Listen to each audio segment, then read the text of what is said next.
반갑습니다. 구독자 여러분. 오늘 우리 채널 철학관나 제목은 이원넛 아웃 행복합시다 이렇게 정했어요. 자, 이원론이라는 게 철학적으로 보면, 철학사적으로 보면 굉장히 오랜 역사를 지닌 용어예요. 뭐 이원론 말 그대로 두 가지의 가장 기본적인 엘레멘터리죠. 기본적인 요소로 온 세상이 이루어졌다. 여러분이 알기 쉬운 것은 흙이다, 불이다, 물이다, 공기다. 사원소설이죠. 이런 게 이제 철학 학문이 출발할 때부터 사원소설이니 이원소설이니인데, 이런 어떠한 우리 주변에 있는 모든 그 존재 말고 우리가 생각하는, 즉 인간이 생각하는 그 방법에는 제가 지난 시간에 얘기했지만 햄릿이 그 유명한 독백이 있죠. 사느냐 죽느냐. 사는 게 있으면 죽는 거. 두 가지의 선택지.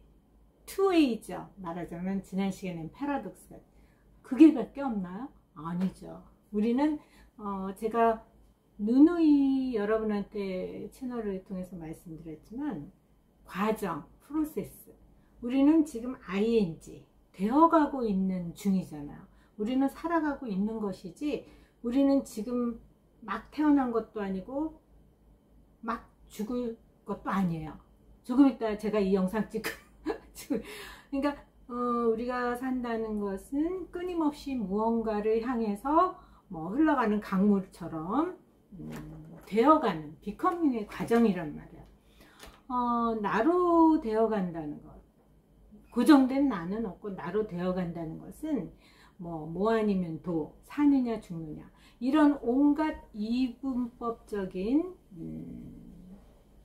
이제 우리 주변의 흙이라든가 물이라든가 이런 물질이라고 그래요. 이거를 기본적인 어떤 존재 말고 우리가 보이지 않는 생각하는 그 방법에서는 디커터미죠. 그러니까 듀얼리즘이 존재론적이라고 한다면 생각하는 것은 이분법적이다 이렇게 얘기를 하죠. 이원론과 이분법. 근데 이제 이것이 혼용돼서 뒤섞여서 제가 이제 말씀드리겠는데,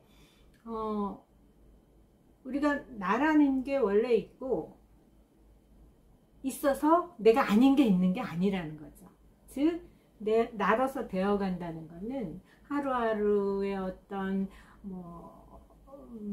수적 천석이라는 단어가 있죠. 물방울이 똑똑 떨어져서 그것이 쌓이고 쌓여서 돌을 뚫을 수 있다. 그러면 물이라는 것과 돌은 전혀 이분법적으로 분리돼서 마치 물과 기름처럼 섞일 수 없나요? 아니라는 거죠. 왜? 우리가 사는 거는 과정이기 때문에 그래요.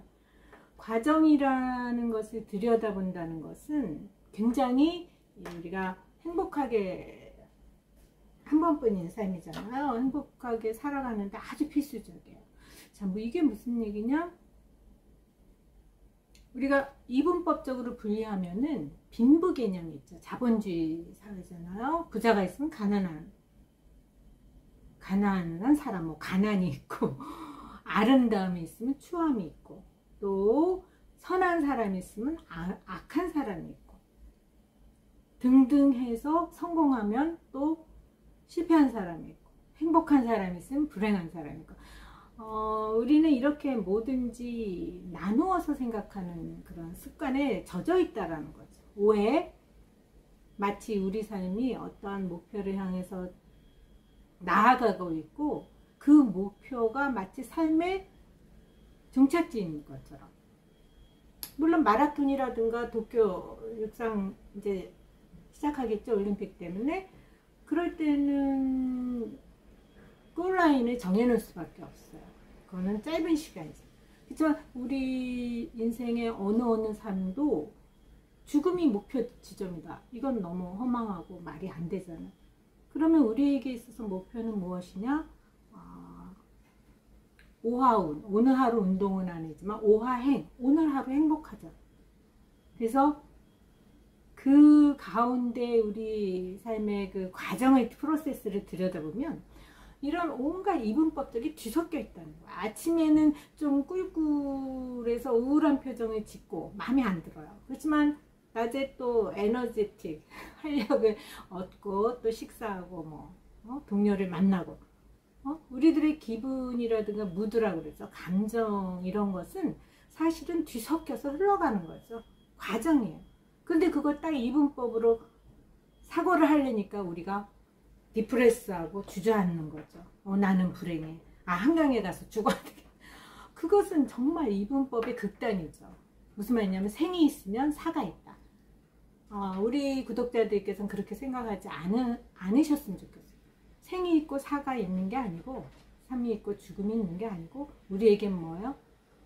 살면서 죽어가고 있는 이 이분법적인 게 하나로 뒤엉켜서 흘러가는 게 뭐다? 우리 삶의 시간이고 하루하루다.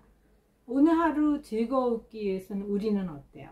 이런 이분법적인 사고 어떤 습관, 예를 들면 성공지상주의, 외모지상주의, 뭐 상남자 컴플렉스, 온갖 컴플렉스의 이면을 들여다보면 뭐 부자 컴플렉스는 마찬가지야. 내가 서울에서 10억짜리 뭐 주거지가 있는데 상대적인 박탈감, 제가 지난 시간에 얘기했죠. 뭐 100억이 아니니까 나는 가난하다. 우리가 상대적인 박탈감, 행복할 수 없는 이유를 이렇게 들여다보면 그 밑바탕에는 이런 이분법적인 사고가 우리 인간이 많이 몸에 배어 있다라는 거죠. 응? 자, 그래서 제가 장자편에 잠깐 이제 인용을 하나 해드리겠어요. 장자를 보면 이런 얘기가 있어요. 미추, 선악, 귀천은 동출이의명이다. 같은 곳에서 비롯됐는데 단지 우리 인간이 그것을 다른 이름으로 부를 뿐이라는 거야. 예전에 제가 수업 시간에 학생들한테 이제 그 미학을 가르칠 때 많이 얘기했는데, 세상에서 가장 아름다운 모습을 화가가 화폭에 담으려고 봤더니 어린아이, 막 그 생명력이 사실은 가장 아름답죠. 그 아이를 화폭에 담았어요. 그리고 그 화가가 점점점 이제 이렇게 노쇠해져서 자연은 다 그런 거죠. 성장 소멸하고 생로 병사, 어느 누구도 예외가 없잖아요. 가장 세상에서 추한 것을 화폭에 담고 가겠다 해서 뭐 노숙자 같은 허름한 어떤 어르신을 화폭에 담았어요. 근데 알고 보니까 공교롭게도 가장 세상에서 아름다웠던 그 화폭에 담긴 사람이 바로 그 사람이었다. 이 장자얘기도 그렇고 그 노자의 재물론도 그렇죠. 조금 아까 제가 말씀드린 노자의 재물론도 그렇고, 또 노장 사상을 우리가 이제 자연 사상이다, 뭐 무의자연 이렇게 했는데, 장자는 그렇게 말하죠. 삶을 그 자체로, 지금 존재하고 있는 그 자체로 보면 물오리의 다리는 짧지도 않고 학의 다리는 길지도 않다. 우리 이 학의 목을 굉장히 이렇게 기다라고 생각하는데, 자연은 그 자체로 비교를 불허한다라는 건 무엇이냐? 인간이 생각한다는 단어의 어원을 보면은 천칭의 좌우죠. 두 개의 천칭에 물건을 올려놓고 비교하는, 비교한다라는 게 이제 팡사라라는 어원인데, 이게 팡세, 싱크죠. 생각하다는 단어예요. 어원이란 말이에요. 자, 무슨 말이냐면 우리가 이렇게 이분법적인 그 사고의 습성, 몸의 뱀, 그런 습성을 우리가 버릴 수 있다면 좀 더 행복하고 한 번뿐인 삶을 즐겁게 살 수 있지 않을까 해서 제가 말씀드리는 것이고, 왜 그러면은 우리가 이런 이분법적인 사고 습성에 길들여질 수밖에 없느냐? 그것이 이제 말하자면은 철학자들이라든가 사상가들이 탐구하는 문제죠.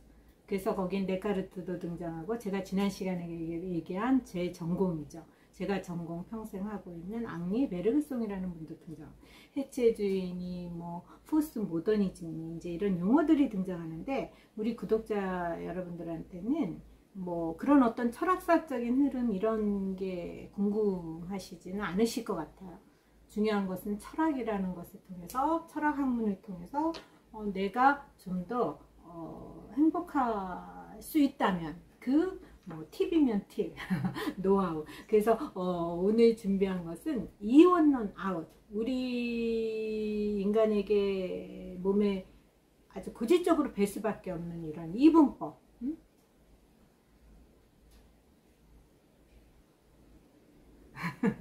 이런 어떤 상대적인 박탈감 이런 것에 근원이 되는 이분법적 사유로부터 좀 자유로웠을 수 있다고 한다면 유연한 사고를 할 수 있고 좀 더 내 주변에 있는 온갖 컴플렉스면 컴플렉스 아니면 상대적인 불행감, 박탈감, 우울함 이런 것으로부터 자유로울 수 있다는 거죠. 그래서 우리가 좀 더 행복한 삶을 살 수 있다 한다면 더할 나위 없이 저는 이 채널을 운영하는 사람은 행복할 텐데 자 그래서 이제 이러한 것들을 철학자들이 어떻게 이분법적인 사고로부터 21세기 우리 시대의 인류를 저와 여러분들을 자유롭게 하는데 기여하고 공헌을 했느냐 그런 걸 짧게 좀 재미있게 흥미거리 위주로 다음 시간부터 소개해 드릴 거예요.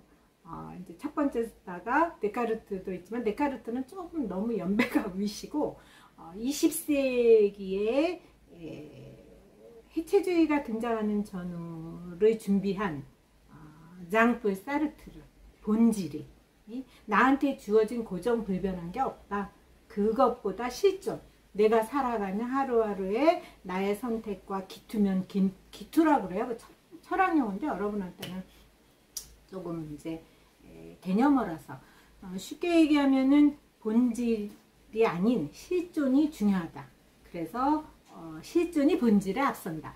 이것이 이제 양차 세계대전 후에 젊은이들을 아주 그 진공청소기처럼 빨아들인 거죠. 젊은이들의 멘탈을. 그렇게 해서 전후 세대의 그런 우울함과 멜랑콜리를 극복하는데 이런 이분법적인 사고가 어떻게 극복이 됐는지 그 얘기는 다음 시간에서. 자 오늘도 들어주셔서 감사합니다. 다음 주에 실존이 본질에 앞선다로 만나겠습니다.